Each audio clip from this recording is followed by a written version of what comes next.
Welcome to the Geek News Now Roundup, where geeks that are fans like you bring all the latest fan-fueled content from around this great multiverse of ours. Thank you for joining me. I'm William Morgan on this edition of the Roundup. Before we begin, don't forget to subscribe and like below so you don't miss out on any of the latest Geek News Now. And today's Geek News Now Roundup has been brought to you by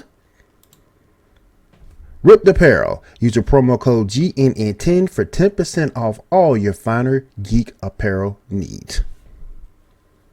Starting first on this episode of the Geek News Now Roundup, we check in with Chris East as he looks at the worst of rip-off pro wrestling superheroes.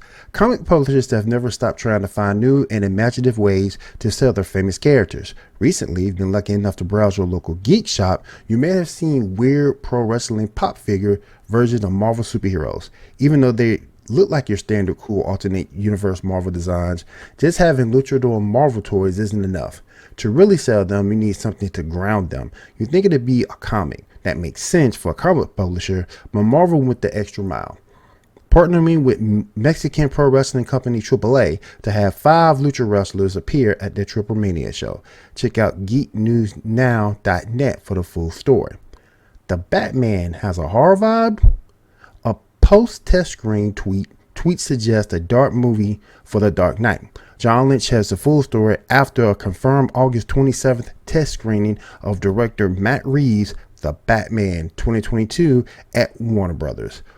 Word pierced the cloud of the internet in a series of tweets. And Robin?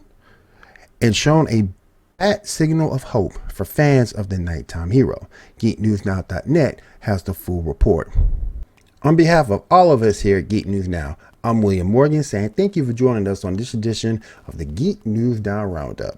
If you haven't already, don't forget to subscribe and like below for all your fan-filled content. Good night, everybody.